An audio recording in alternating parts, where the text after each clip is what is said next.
Dear Papa Dudut, sa lahat po ng mga nakatutok ngayon, huwag pong kalimutan mag-like, mag-share at mag-subscribe. Maraming salamat po sa inyong lahat.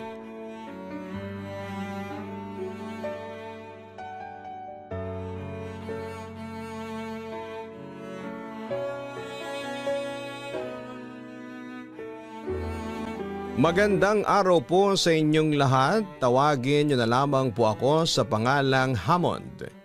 Isang subscriber ninyo na nagmula sa Capiz. Gusto ko sanang ibahagi sa inyo ang isang kwentong kababalaghan at tunay na nangyari sa akin at masasabi kong hindi ko makakalimutan. Papadudot mahalaga sa akin ang kalamansi, masustansya at nakakapag-alis ng umay. Hindi rin ako naaalis ng bahay na walang kalamansing daladala. Kahit isa man lang. Maging sa basong aking pag-iinuman ako'y pihikan. Gusto ko na babasagin lamang. Ayoko ng plastic. At bilang taong simbahan dahil isa akong volunteer worker doon ay palagi ako may dalang exorcist salt. Isang asin na benendisyonan ng pare at ginagamit sa pantaboy ng mga masasamang elemento. Siya nga pala natatandaan ko noong mangyari ito sa buhay ko taong 2016. Pinauuwi ako noon sa probinsya namin sa Aklan. Sa Rojas City, Capiz ako nakatira. Kaya anytime ay pwede akong umuwi sa Aklan since magkatabi lang naman ang dalawang probinsyang yon. Anyway, kapag sinasabing probinsya, expected mo ay fiesta, hindi ba? Laging ganon, lalo pagpatak ng buwan ng Abril hanggang Mayo. Mananawa ka sa karne. Si Vince, inaya kami nila Jojo na pumuntang fiesta sa barangay Toralba sa bayan ng Banga sa Aklan. Malayo ito sa town proper. Malayong malayo dahil sa wala naman akong ginagawa ay sumama ako. Tawanan kami sa daan kasi nga ang layo. Kahit kumain kami ng pagkarami-rami ay matatagtag din pag uwi namin. Lubak kasi yung daan saka malayo nga. Pagdating namin ay pinakain na kami ng tropa namin. Nakaugalian ko na. Pag kumakain ako sa isang bahay ay uunahin kong uminom ng tubig. Pipili ako ng babasaging baso o kaya cup. Ipapailalim ko ang isang kamay ko doon. Saka ipipihit ko pakaliwa pakanan yung baso. Pag nabasag kasi ibig sabihin ay may lason. Hindi ko na kasi matandaan kung sa kanan ba o kaliwa kaya both ways ko ginagawa. Turo sa akin yun ng pinsang kong si Kuya Ramil. Ganon kasi siya. Nakaugalian na rin niya. Turo naman sa kanya ng lolo namin na hindi ko na nakagisnaan dahil namatay na ito bago pa ako pinanganak. So ayun naman, hindi naman nabasag yung baso. Isa pa ay tropa namin yung nag-imbita. Pero kasi nakasanayan ko na nga, mismong sa bahay namin ay ganon ako. Pagkatapos kumain ay pumunta kaming basketball court sa barangay nila. May sayawan, party-party, tawa kami ng tawa nila Jojo kay Vince. Kasi ay may sinasayaw siyang babae. Masyadong maarte at parang diring-dire sa tropa namin. Noong natapos, naglakad kami pauwi sa kanila. Maliit lang yung baryo, magkakakilala ang mga tao. Fiesta pa man din kaya halos lahat ng dayo gusto nilang kumain sa bawat bahay. Nakangiti kaming tumatanggi pero may isang matandang babae yung mapilit. Kahit yung tropa naming taga roon ay hindi na makatanggi. Kaya sabi ni Vince ay pagbigyan kasi nakakahiya naman. Yung bahay noon ay nasa gitna ng bukid, halatang bago pa yung bahay at hindi pa tapos kasi may palitada. May mga tanim na kalamansi doon sa may papasok. May 2 bahay pang mararaanan bago yung bahay nun. Natuwa ako doon sa mga kalamansi kasi ang lalaki. Nabitas ako ng 4, tig-iisa kami. Nauna yung matanda, ang bilis niya na maglakad. Binigay ko isa-isa sa kanila yung kalamansi. Para saan to? Sabi ni Vince. Gamitin mo lang itong kalamansi bago ka kumain, sabi ko sa kanya. Paano kung adobo ang handa? Hindi naman pinapataka ng kalamansi yun eh, ang sabi pa ni Vince. Baka karne ng tao yung ipakain sa atin. Just in case lang. Patakan mo ng kalamansi ang pagkain bago mo lantakan. Natatawang paalala ko sa kaibigan ko. Umiling-iling lang si Vince ng mga sandaling yon. Samantalang kalamansi ay turo naman sa akin yon ng tsuhin ko. Pero mas nakasanayan ko yung sa may baso. Kwentuhan kami habang nasa daanan yung tropa namin si Jim Rod. Sabi niya yung matandang nagtitinda raw yon ng bagoong sa may bayan. Matagal na raw kasing edad ng lola niya. Yung lola niya ay buhay pa naman pero bedridden na. Kaya na-amaze kami kay lola kasi ang liksi pang kumilos. Pagkarating doon sa bahay ng matanda, pagkaupo namin sa mesa ay tumawag yung mama ni Jim Rod. Tinanong kung nasaan kami. Hinahainan kami nung anak nung matanda ng pansit. Sinabi ni Jim Rod na sumaglit lang kami doon sa bahay ng matanda. Hinintay kong maghain sila ng tubig habang ginagawa ko yung routine ko. Pansin ko ay nakatingin sa akin yung anak. Nung naubos yung pansit, manok at saka kikiam na sahog. Sunod naman kanin at saka sisig. Tumanggi na kami noon kasi ang sarap tingnan ng sisig. Kaya ang ginawa ng matanda ay ibinalot na lang niya yung sisig. Pagbalik namin kina Jim Rod, yung ate niya ay inaya na kaming uminom. Pero si Jojo ay hindi namin pinainom. Siya kasi ang driver kaya good boy talaga yon. Si Vince ay nilagay niya yung sisig sa may plato. Ako naman ay naghanap ako ng sili saka tiniris ko. Saka yung kalamansi ko ay hinati ko saka ko binudbo doon. Habang hinahalo ko ay parang may nagbago doon sa sisig. Naging parang may buhok-buhok. Pinagalitan ko pa si Vince noon kasi baka buhok niya kasi maikli. Hindi naman pwedeng akin kasi mahaba at kulot ang buhok ko. Nung si Jojo na yung naghalo pa isa-isang tinanggal niya yung mga buhok. Bigla siyang naduwal. Tinanong namin kung bakit. Basta suka lang siya ng suka. Noong tinignan namin yung sisig ay kulang na lang ay dukutin namin ang mga bituka namin. Nagkaroon ng kuko ng tao doon sa sisig. Kinuha ko pa kay Vince yung kalamansing bigay ko at saka ko binudbod. Mas lalong dumami ang buhok doon sa karne mismo. Pinagalitan kami noong mama ni Jim Rod. Dapat daw ay hindi na kami sumama. Kasi kaya pala tinawagan niya si Jim Rod ay para maiiwas kami. Kahit alam na niya kung nasaan kami nila Jim Rod. Tinawagan niya pa rin para malaman ng matanda na alam niya kung nasaan kami. May nakakita kasi sa amin na inaya noong matanda. May usap-usapan na pala sa kanila na aswang yung pamilyang yon. Si Jim Rod lang ang hindi naniniwala. Takot na takot kaming umuwi noon kaya doon na kami natulog. Sinunog namin yung sisig. Hanggang noong 2018 nakikita ko yung matanda sa palengke. Madalas pag nakikita niya ako ay binibigyan niya ako ng libreng bagoong. Homemade daw niya. Yung mga kapwa niya tindera pasikreto akong iniilingan. One time pa nga may sumunod pa talaga sa akin para sabihan ako. Akala nila ay hindi ako aware pero hindi nila alam. Sa tuwing bibigyan ako noon ng matanda ay babasagin ko yung lalagyan. Lumipas naman ng ilang taon, 2023 to be exact. Pumunta ako noon sa Metro Manila dito sa Quezon City para magtrabaho. Napasok ako sa isang call center dito sa EDSA. Nung yung isang kateam ko ay nag-aya sa kanila, doon na lang daw kami mag-lunch sa kanila. Sige naman kami. Sa may Caloocan sila, dapat ang mangyayari ay doon na rin kami matutulog bago yung pasok namin. Kasi masyado ng hassle pag uuwi pa kami ng kanya-kanyang bahay. Ay na nga papadudot, hindi pa tapos magluto noon nung dumating kami. Inom muna ng soft drink at saka kain ng biscuit.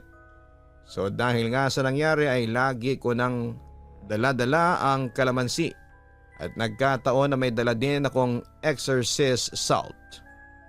Dahil kagagaling ko lang doon sa simbahan, ginagawa ko pa rin yung sa may baso. Samantala may isang katim na nakahalata na yung mannerism ko sa may baso ay ginagawa ko. Kaya kinuwento ko sa kanya lahat-lahat. Naghain yung tatay noong nag-imbita. Si Francine ng kinilaw na karne. Nakakita na ako ng ganon pero nagtataka ako noon kung bakit mamula-mula yung karne. Galing kasing probinsya namin yung karne. Native na baboy kaya ganyan, sabi nung tatay. Gusto ko sanang sabihin na opo, alam ko po ang itsura ng native na baboy, maitim, maliit. Pero dahil sa hindi pa ako nakakakita ng native na baboy in chopped meat, kaya tumango lamang ako. Anyway, naikwento ko rin sa tatay ni Francine na kapag nakakakita ako ng native na baboy sa gabi ay binabato ko kahit nasa kulungan. Mukha kasing aswang. Ako kasi ay hindi ako fan ng kinilaw na karne. Kung kinilaw na isda yun ay uubusin ko pa. Pero wala. Ayoko talaga ng niluto lang sa suka o vinegar ang karne. Yung dalawa naming kasamang lalaki ay kumain sila. May mga bisita rin na iba bukod sa amin. Napapwesto kami sa may gilid ng bahay. Pahaba yung mesa. 6 kami, pang 7 yung si Francine. Hindi niya kami maasikaso kasi marami silang bisita, puno ng tao ang buong bahay. At saka buong bakuran. Yung part na yon ng Caloocan ay mapuno basta parang nasa probinsya ka rin lang. Nung naghain na ng kanin at saka ulam ay una kong tinirada yung inihaw na isda. Nang hingi yung isa namin kasama kay Francine ng kalamansi para sana'y ilagay sa may toyo ng sausawan. Pero wala daw. Kaya ako sabi ko ay meron ako. Bigla na lang umalis si Francine at ang sabi ng isa pa naming kasama ay na-offend ko yata. Girl Scout daw kasi ako masyado.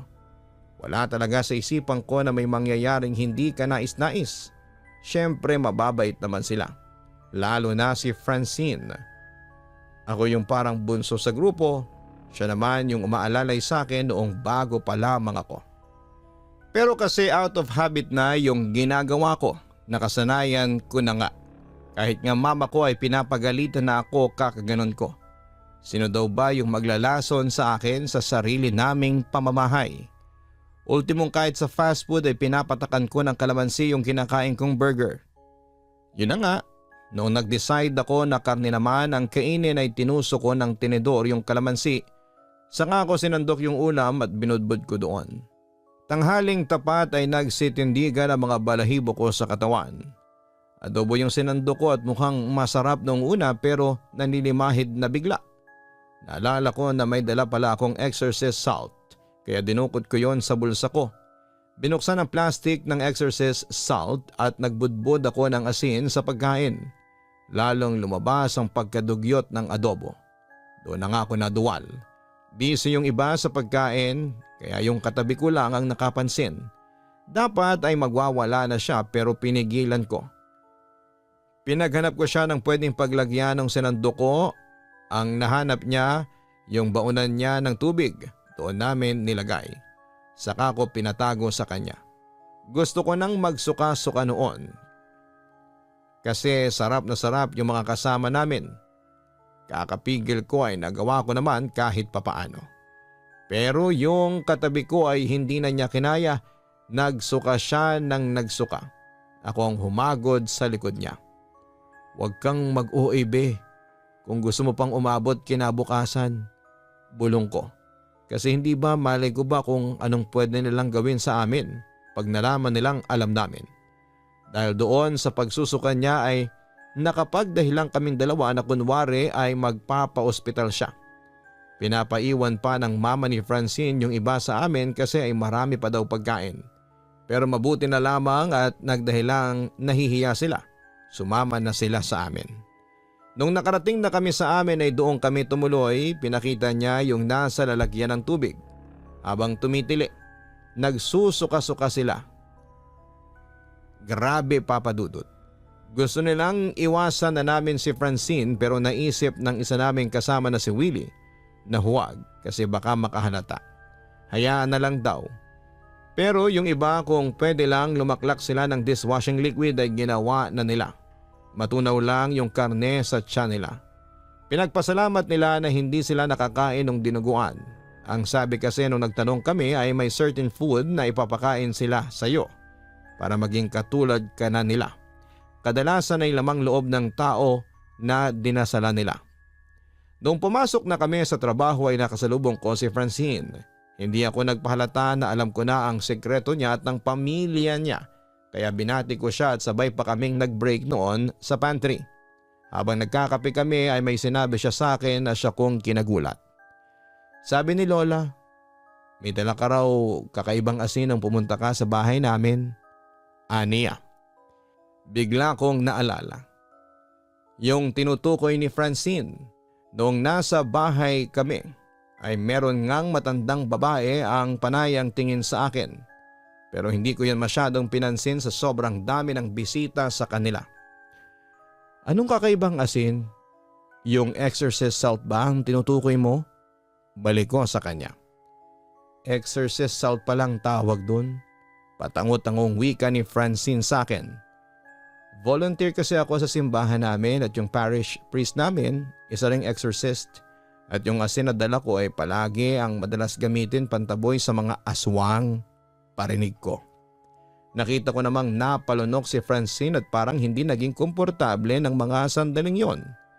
Tapos ay umalis na siya. Simula noon ay hindi na niya ako nilapitan o kinausap. At kapag nagkakasalubong kami ay iniiwasan na niya ako, Papa Dudut. Samantala ibabahagi ko rin sa inyo ang naikwento sa akin ng pinsan ko, si Kuya Hornel. Isa siya doon sa mga nag-iespalto ng kalsada. Nagpupunta sila sa iba't ibang lugar sa bansa. Yung dalawang experience ko ay naikwento ko sa kanila. Yung iba ay tinawanan lang ako, pero siya at saka yung dalawa ko pang pinsan ginagawa na rin yung tuwing mapapasabak sila ng kainan sa ibang lugar. So ganun nga, last night na nila doon sa may lugar na yon. Yung boss nila ay binilinan sila na pagkarating pa lamang nila doon na laging magdala ng sarili nilang tubig. Huwag silang bibili ng kahit na ano sa mga baryong yon. Hindi pinaliwanag ng boss nila kung bakit ganon. Ayun nga, last night na nila doon. May magandang babae daw galing doon sa baryo na pumunta doon sa tinutuluyan nilang bahay na nasa katabing baryo pa. Parang nahila na raw silang lahat. Inimbitahan daw sila noong babae na pumunta sa bahay kasi nag-aya ng inuman. Buti na lang, sabi ng pinsan ko nung dumating yung babaeng kakain pa lang sila, hawak niya pa yung kalamansi. Noong magpunta sila doon sa baryo na ginagawa nila ng kalsada. Pagkarating doon, Papa Dudut, ay pinaupo agad sila sa may inuman. Parang nagtaka silang lahat kasi doon na sila natauhan. Buti yung isa nakapag-text pa sa boss nila na nasa katabing bahay lang noong tinutuluyan nila. Yung boss nila ay nag-reply. Sinabihan daw sila na mga kupal daw sila bakit sila sumama. Yung pinsang ko ay binudburan niya yung pulutan. Medyo madilim kaya hindi niya gaano unang maaninag kung may nagbago. Pero noong inangat nga niya yung mangkok ay kita niya na may eyeball daw, may kuko, may karne rin na may buhok, Papa Dudut. Sabi ng babae, kambing daw yon. Ilocano yung pinsan ko at hindi siya maluloko. Alam niya yung amoy and texture ng karne ng kambing sa tingin pa lang. Hindi mo siya maluloko, nakipag-away pa nga yun dati sa may kainan sa may Quiapo. Sabi ng tendera ay kambing daw yung ginamit sa pinapaitan. Kaya mahal ang presyo. Pero nakipag-away siya kasi karne naman ng baka. Marahan niya lang na ibinaba yung mangkok. Butil-butil na raw ang pawis niya noon. Halos hindi siya makagalaw. Actually lahat sila. Kasi na-realize na nila kung bakit pinagbabawalan sila ng boss nila nung umpisa pa lamang na huwag bumili ng kahit na ano sa baryong yon. Pati kung bakit beast mode na beast mode yung boss nila. nung sinabi nila na nandun sila. Aswang yata yung mga taga doon. Pinipilit silang pakainin noong pulutan pero todo tanggi sila. Yung pinsan ko ay naging vegetarian daw noon nang wala sa oras makapagpalusot lamang. Buti na lamang at dumating yung boss nila. Ayaw pa sana silang paalisin pero sabi ng boss nila pinapatawag sila sa bahay noong mayor noong lugar. Hindi na raw nakapalag yung mga tao doon sa baryo. Pumunta talaga sila doon sa bahay ng mayor. Doon ay tinawanan sila ng tinawanan noong mayor. Doon na rin sila pinatulog. Nung kinuwento niya sa amin ay laugh trip kami sa kanya. Malaking tao kasi yung pinsan ko. Maton na maton ang itsura. Siya yung tipong pag nakasalubong mo sa may kanto ay iiwasan mo. Pero noong pagka-uwi niya sa amin ay iyak siya ng iyak sa nanay niya. Todo pasalamat din siya sa akin. Pero dahil doon ay never na kaming bumili ng lutong ulam. Ang mama ko na hindi naniniwala sa mga aswang na yan. Abay tuwing madaling araw na bumibili ng karne. Yung makikita pa niya mismong pinapatay yung baboy. Sa kabilang banda, eto naman nangyari lang sa aming magpipinsan noong 2024 lang. Kasal ni Kuya Harris, pinsan namin. Siyempre lalaki siya. Yung handaan sa may babae. Ganon kasi sa amin. 2 days bago yung kasal, nauna na kaming magpipinsan doon sa probinsya ng bahay. Kasama si Kuya Harris. Kasama din namin yung kaibigan ni Kuya na hiniraman niya ng truck para doon isakay yung mga gamit na kailangan. Mula probinsya namin, 2 oras ang biyahe. Dagdag 1 oras papunta sa mismong barangay ng babae. Nagbibiruan pa kami. Kasi si Kuya Hornel ay parang isang sakong kalamansi yata ang dala niya. Sa bag rin niya ay puro kalamansi. Kalamansi man nga ang tawag namin sa kanya. Sa likod kasi ng bahay nila ay puro kalamansi na tanim. Akala namin ay magagamit namin yung kalamansi noon, hindi pala. Display lang. Mababait yung side noong babae at bundat na bundat kami. Fresh na fresh yung mga seafoods na hinain nila. Nag-i-emote kaming lahat noon sa may dagat noong paggabi na. Sa may dalampasigan kasi ay malapit yung bahay nila. Hindi naman kami binawalan na kung ano man papadudot. Christian kasi sila. Kaya walang ganong pamahiin. Basta wag lang daw kaming magsiswimming pag naglakihan na yung alon kasi delikado na. Maraming puno ng niyog sa paligid dahil namis naming maglaro. Sabi ni Kuya Harris, maglaro kaming taguan. Pero kasi yung iba sa amin ay takot by pair ang ganap. Yun, naglaro nga kami. Dayaan pa kasi sila Kuya Harris at si Kuya Hornel, maduduga talaga ever since. Nung napagod sa kakatakbo ay nagkwentuhan na lamang kami at yung fiancé ni Kuya Harris nagkwento na may isa siyang tita na nasa dulong parte ng lugar nila nakatira. Gusto niya sanang umattend yun sa kasal nila kaso'y hindi in-invite ng parents niya. May away kasi at bata pa lang daw siya ay hindi na nag-uusap yon at saka ang parents niya. Kaya sabi ni Kuya Harris kung gusto raw ba niya puntahan namin. Sige naman si ate kaya umuwi lang saglit siya.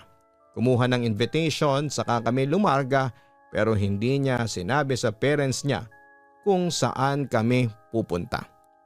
Maganda yung bahay, modern ang style. Halatang may datong ang may-ari. Perfect dream house na overlooking the sea. Yung sumalubong sa amin ay katiwala. Sa may garden ay naroon yung tita ni ate. May edad na. Pero yung halata mong walang gaanong stress sa buhay. Pinapasok kami sa loob pero nagpaiwan muna kami sa labas. Magyoyosi. Nagpaiwan din kasama ko si Kuya Hornel. Saka yung isa ko pang pinsan. Siguro yung mga 30 minutes ay naaliw kami doon sa koi pond sa may garden. Nung yung katiwala ay naghatid ng merienda sa garden. Nakaugalian na nga tapos ay ginaya pa ako ng 2. Pagpihit ko ng mabilisan sa may baso ay biglang nabasag. Sa loob ng ilang taon na paggawa ko noon. Yun ang unang beses na may nabasag na baso.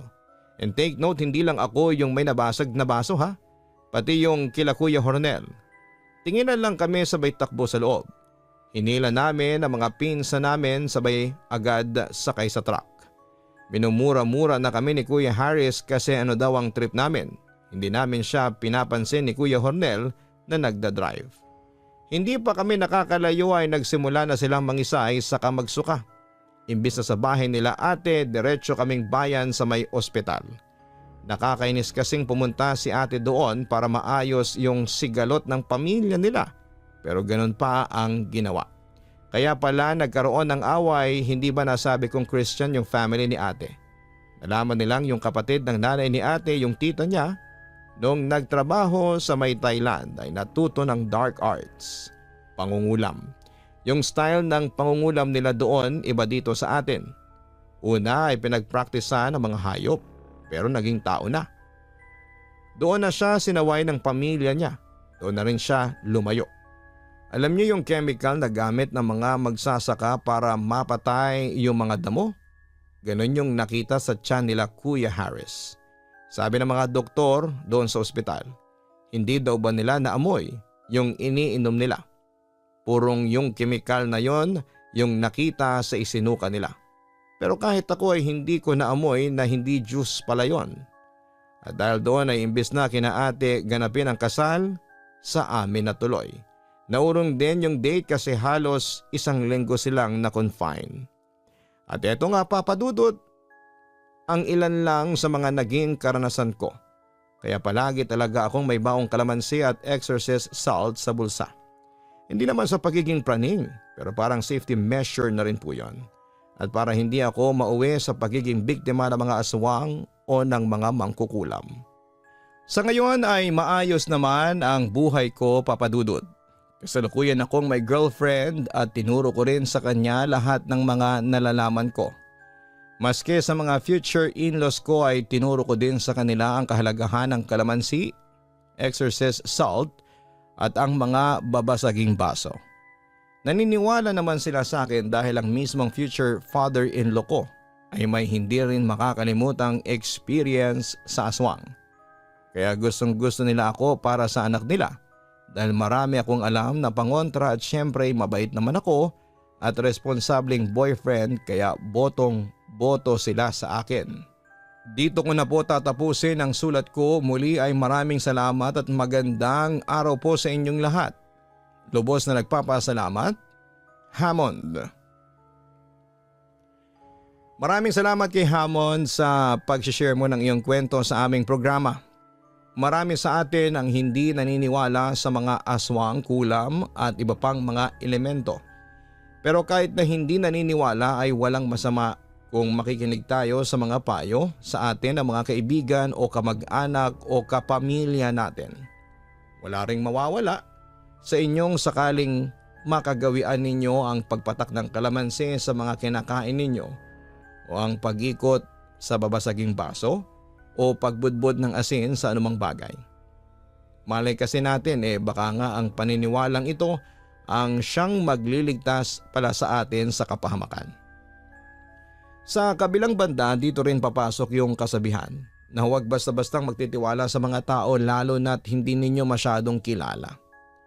Hindi naman sa pagiging rude o bastos.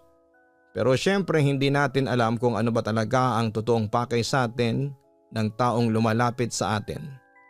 Oo, maging friendly tayo pero palagi tayong mag-obserba sa ating kapaligiran. At kung may masama kang kutob sa taong lumapit sa iyo ay huwag mong pilitin ang sarili mo. Lumayo ka na kaagad sa kanya at dapat ay matuto tayong makiramdam sa bawat galaw o sinasabi sa inyo ng taong kaharap ninyo. Nang sa ganon ay hindi kayo maluloko o mapapahamak.